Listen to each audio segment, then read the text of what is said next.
el trabajo que presenté enmarca en uno de los ejes del Congreso, ¿no?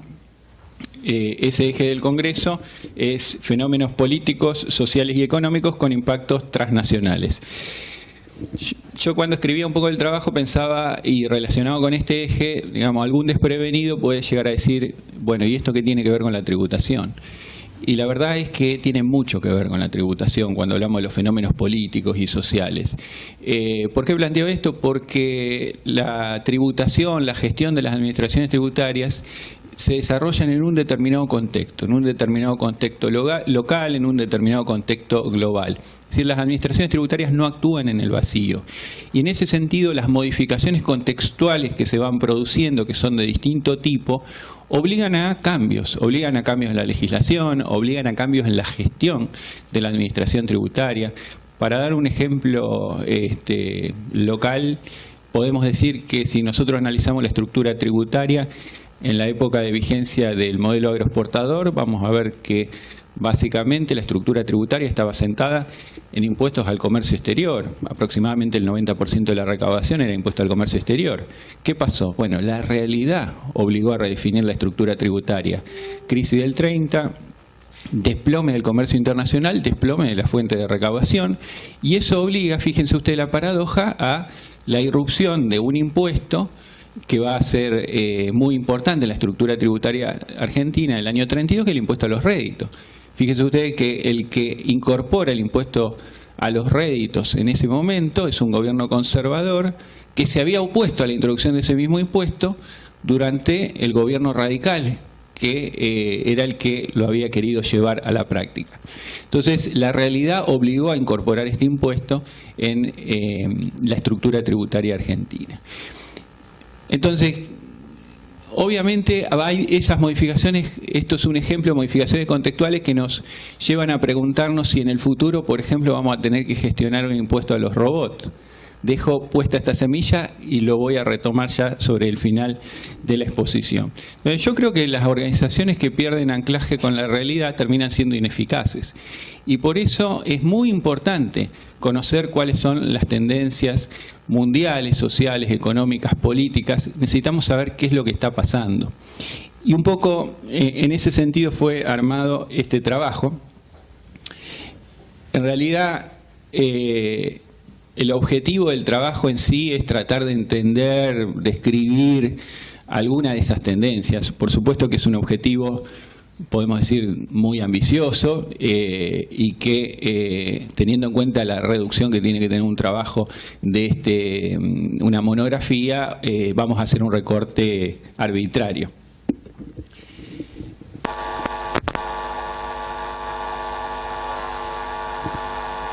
¿Qué podemos decir de lo que está pasando en el mundo?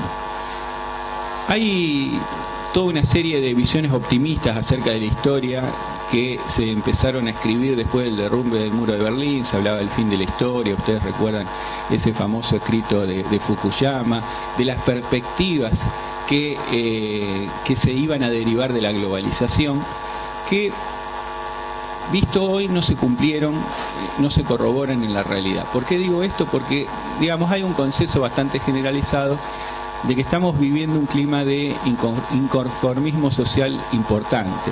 Ese inconformismo social se expresa a través de hechos muy variados y muy distintos entre sí. Podemos mencionar desde cuestiones extremas como son los atentados terroristas que se vivieron en el continente europeo, hasta los altísimos niveles de abstencionismo electoral que hay en los países en los cuales el voto no es obligatorio, crisis migratoria, resultados electorales inesperados, como por ejemplo fue el triunfo de Donald Trump en Estados Unidos o el crecimiento electoral de la ultraderecha en Europa en particular y en Europa en general y en Alemania en particular, intensificaciones de deseos autonomistas. El caso de Barcelona es el más conocido, pero no es el único, digamos, hay muchos casos. Entonces, hay un reciente trabajo que hizo Gallup Internacional, yo lo menciono en el artículo, que hizo un gran sondeo de opinión en 60 países democráticos.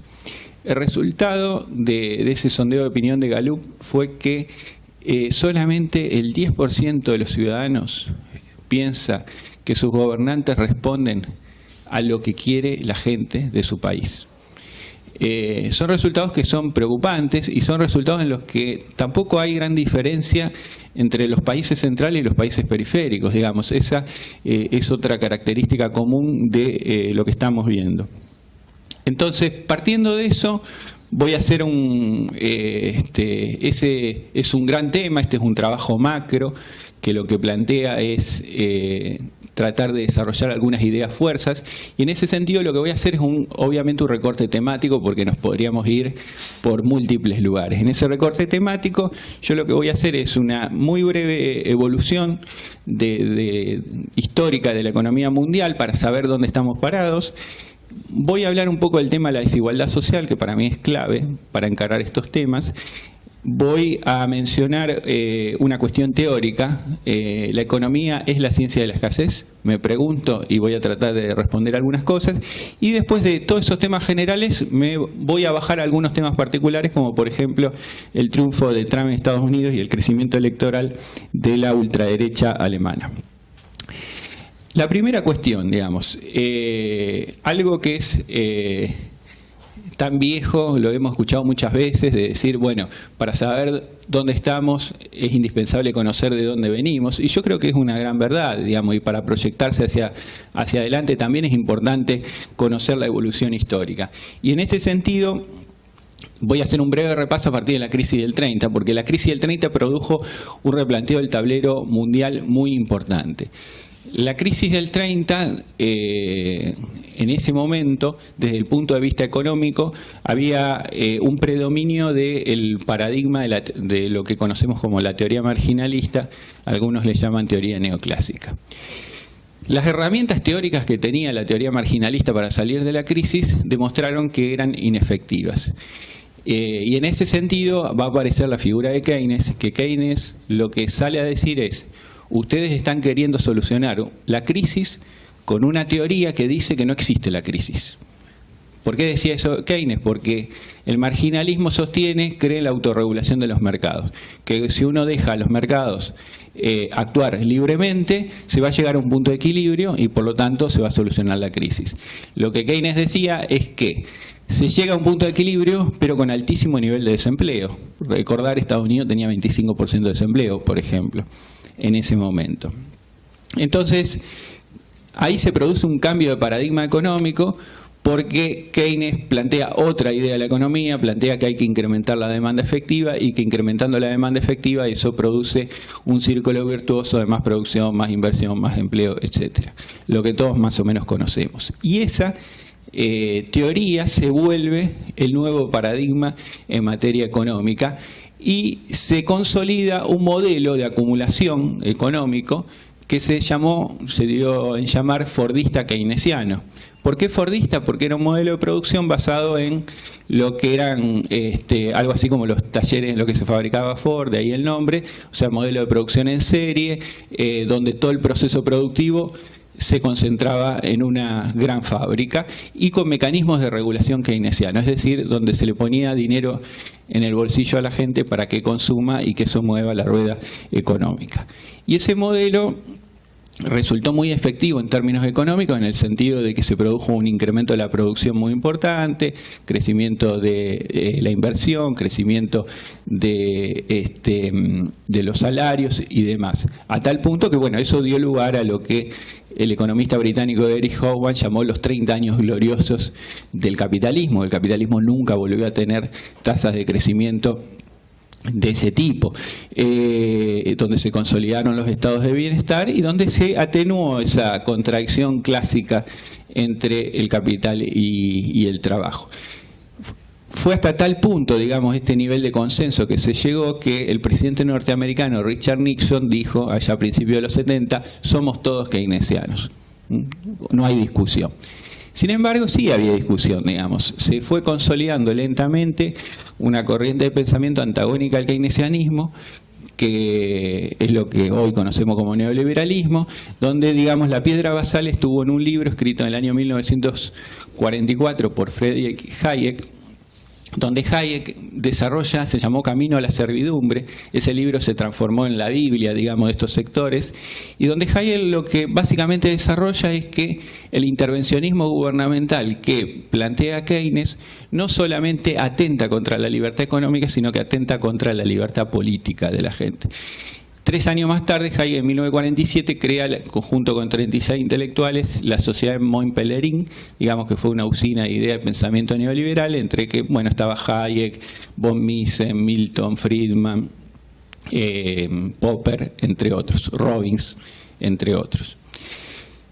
Ese grupo se preparó para sustituir al keynesianismo como el paradigma dominante, digamos, y le va a llegar la oportunidad a principios de los 70, cuando a principios de los 70 el keynesianismo da algunas muestras de agotamiento o de problemas, en el sentido de que empieza a caer la tasa de crecimiento, empieza a caer la tasa de ganancias.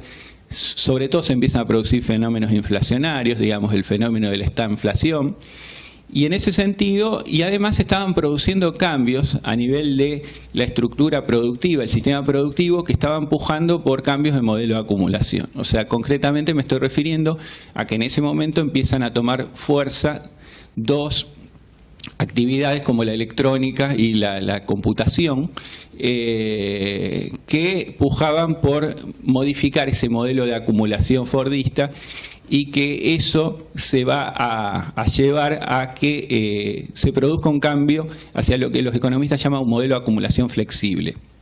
Ese modelo de acumulación flexible tiene dos características principales.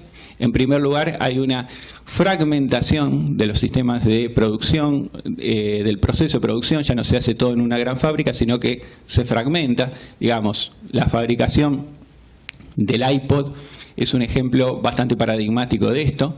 El iPod tiene los microcomponentes japoneses, la pantalla plana coreana, el diseño norteamericano y el ensamblaje en China. Este modelo de acumulación flexible se articula, digamos, con estas ideas neoliberales que van creciendo en el mundo fundamentalmente a través del triunfo de la revolución neoconservadora de Margaret Thatcher en el año 79 en Reino Unido y Reagan en el 81 en Estados Unidos. Ahora, ¿cuáles fueron los resultados de la experiencia neoliberal? Desde el punto de vista productivo, los resultados fueron peores que la etapa anterior en cuanto a que la tasa de crecimiento fue menor, inclusive la tasa de inversión fue menor. Tuvo un logro que fue que la contención de la inflación, digamos, ese es el logro que puede mostrar. Y otra de las características de ese tipo de política, que es hacia donde quiero llegar yo, es que produjo un incremento de la desigualdad. Ese incremento de la desigualdad es muy importante. Yo tuve la suerte, digamos, de compartir algunos espacios académicos con Aldo Ferrer, y Aldo Ferrer nos enseñaba que él decía que la desigualdad para él social es una bomba de tiempo. Yo comparto esa idea.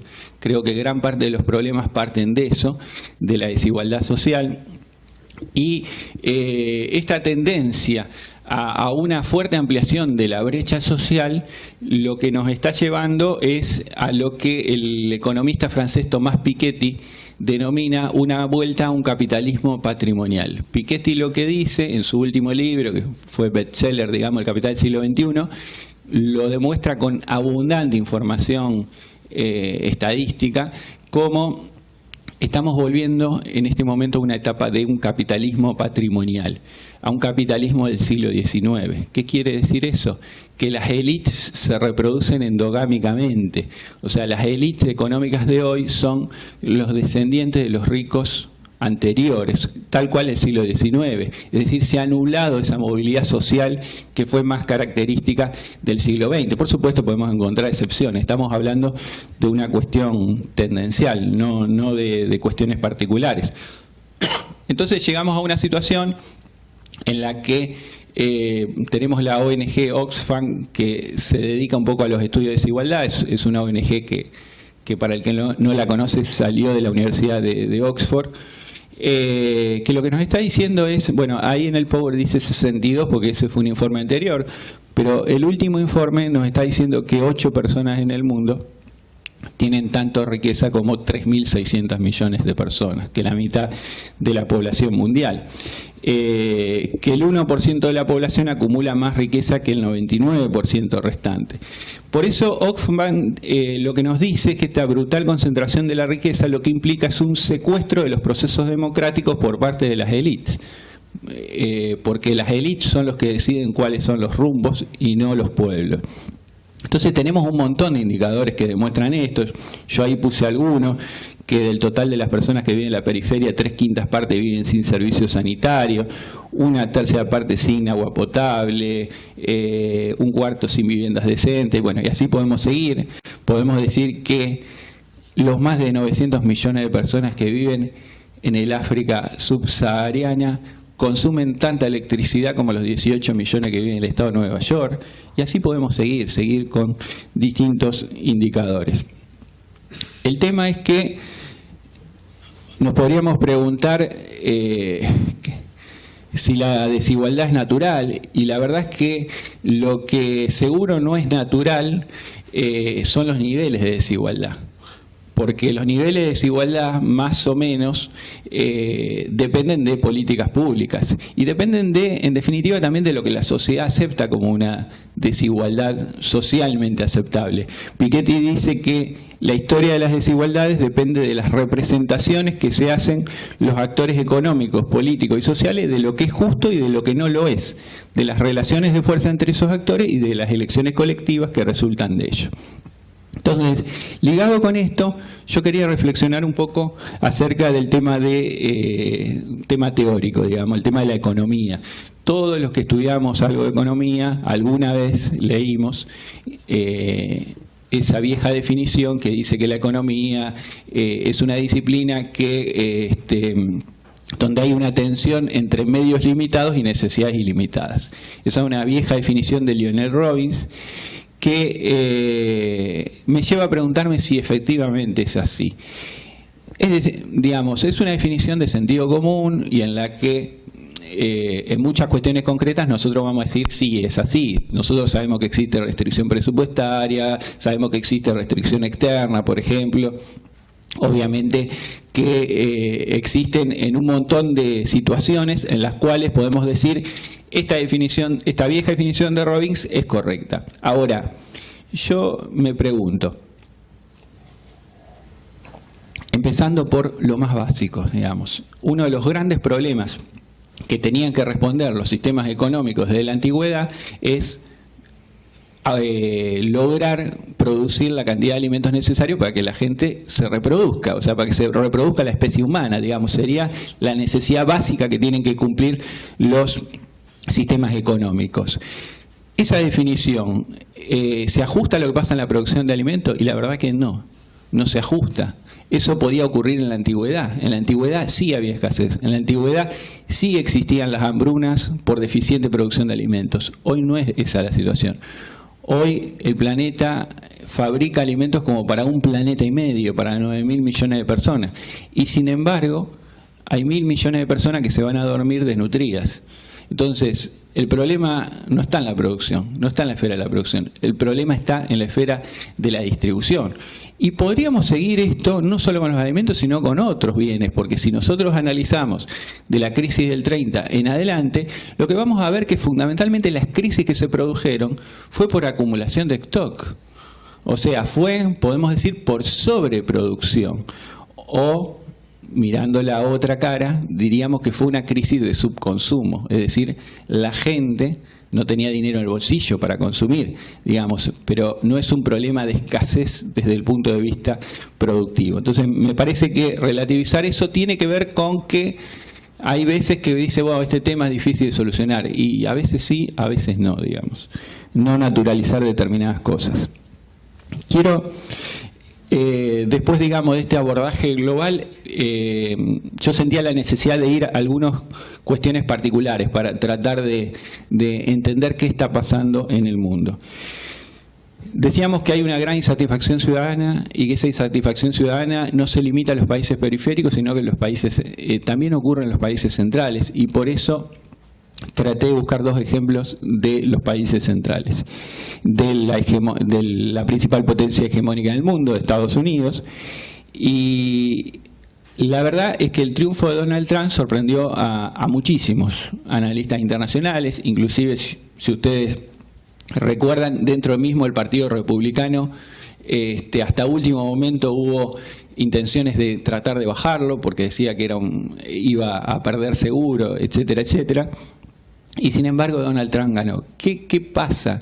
¿Qué tendencia subterránea había en la sociedad norteamericana que hubo tal nivel de error en el análisis de muchísimos analistas políticos muy prestigiosos? Yo particularmente no es que piense que la economía lo explica todo. Siempre los fenómenos políticos y sociales son pluricausales, tienen una multiplicidad de causas. Ahora sí entiendo que la economía no suele dar algunas claves de cosas que pasan.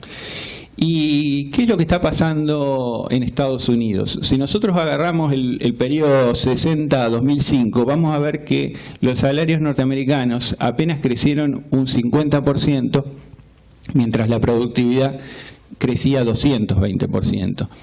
¿Esto qué quiere decir en términos concretos? O sea, veamos qué pasa con la mítica clase media norteamericana. La clase media norteamericana, en el año 1970, es decir, en pleno auge del keynesianismo, se apropiaba el 60% del ingreso nacional. Hoy se apropia apenas del 43%.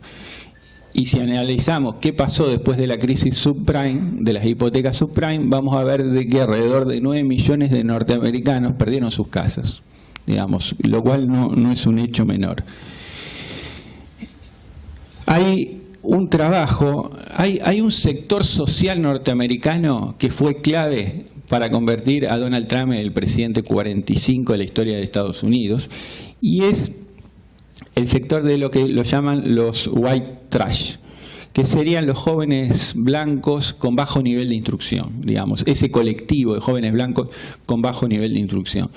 Ahora, hay un estudio que hicieron un par de economistas, que ahí yo lo cito, Deaton y Case, que ya había detectado esta cuestión hace algunos años atrás. Lo que decía este estudio es cómo se había disparado la tasa de mortalidad en este colectivo, por distintas razones, por suicidio, alcoholismo, abuso analgésico. Es decir, se trató de un fenómeno que por ahí estaba subterráneo para buena parte de la sociedad norteamericana. Lo que estaba pasando con este sector, que era la principal mano de obra industrial norteamericana, y Estados Unidos perdió el 30% de los empleos industriales en los últimos 15 años. Es decir, estas son las principales víctimas de la deslocalización productiva, del traslado de fábricas norteamericanas hacia India, hacia China, hacia México. Digamos, por eso, para este sector es música para sus oídos cuando Donald Trump emplaza a Ford o Apple para que vuelvan a trasladar su línea de producción desde México y desde China, respectivamente. ¿Qué pasa con el tema de... 5 minutos, sí. ¿Qué pasa con el tema de Alemania? Lo paso muy rápidamente. El tema de Alemania, la ultraderecha europea viene creciendo, ya no está reducida a los márgenes políticos, no solamente en el caso alemán, pero el caso alemán sorprendió porque sacó 13% de los votos, metió 90 diputados, un grupo neonazi, e incluso llegó a ganar uno de los estados más importantes de la vieja Alemania oriental, de Sajonia. Que Alemania es una potencia, eso está fuera de discusión, es la potencia europea. Además de la cuestión migratoria, que en Alemania pega muy fuerte, evidentemente es una de las causas de lo que está pasando, pero también hay problemas desde el punto de vista económico que están generando insatisfacción. Y esto tiene que ver con una reforma laboral que hizo un canciller socialdemócrata, Röder, en su mandato del 2002 al 2005, que fue lo que se llamó la Agenda 2020. Básicamente lo que hace es legalizar lo que ellos llaman los mini jobs, los mini trabajos, Hay 7,5 millones de alemanes con mini-job. Los mini-job ganan 450 euros por mes, de los cuales de esos 450 tienen que sacar 180 para pagar su seguro médico. Y generalmente la mayoría de esos reciben un suplemento adicional del Estado de 400 euros más por mes, pero con una canasta básica que en Alemania se estima 1.000 euros, ni siquiera llegan a esa canasta básica. Voy a ir terminando. Conclusión, digamos. Hay una creciente desigualdad en el mundo. Esto está avalado en un montón de estudios. Yo ahí cito, por ejemplo, uno del PNUD, pero está lleno de estudios. Todo esto hace que Paul Krugman dijo que estos datos desmienten el mito, el más preciado de los mitos conservadores, que vivimos en una meritocracia en la que las grandes fortunas se ganan y son merecidas. Krugman dice, como Piketty, que no. Digamos, las élites se están reproduciendo. Entonces, hay un consenso internacional de que esta brecha perjudica el desarrollo económico y social. Eso en general lo dice todo el mundo. Las Naciones Unidas lo pusieron como uno de los objetivos a cumplir, cerrar esa brecha en los Objetivos de Desarrollo Sostenible 2030. Y además, digamos, a esta realidad surge un nuevo desafío, y retomo lo que dije al principio, y ya para ir terminando, que es el tema de la robotización. La robotización va a agregar nuevas tensiones a esto. O sea, para que ustedes tengan una idea, Foxconn, que es la empresa más grande en China, que tiene más de 1 millón de empleados, está incorporando 10.000 robots por año. Piensa reemplazar el 30% de la mano de obra. Foxconn es, por ejemplo, la que hace el ensamblaje del iPod. Y hay distintos estudios, yo ahí cito en el trabajo y demás, en Inglaterra, Alemania y demás, que plantean más o menos lo mismo, de que el 30% del empleo mundial está en condiciones de ser reemplazado por robots. Entonces, esto va a traer otro desafío, decir, bueno, ¿qué hacemos con esto? Bill Gates, por ejemplo, está planteando que hay que poner impuestos a los robots, es lo que les decía hoy, que la mayor productividad que van a generar estos robots hay que apropiarla para socialmente generar ingresos a otro tipo de gente. La verdad es que yo creo que con respecto a estos temas hay mucho más interrogantes, tenemos mucho más interrogantes que respuestas. Lo único que quiero plantear como cierre final y como conclusión final de todo este breve pantallazo, que por supuesto no puedo desarrollar todo por cuestión de tiempo, pero usted tiene el trabajo, es que yo entiendo de que la única manera de salir de este laberinto es por arriba, digamos, hay que recrear un contrato social en el que incluya a la gente, porque de otra manera el mundo se encamina hacia escenarios que son inmanejables socialmente. Muchas gracias a todos.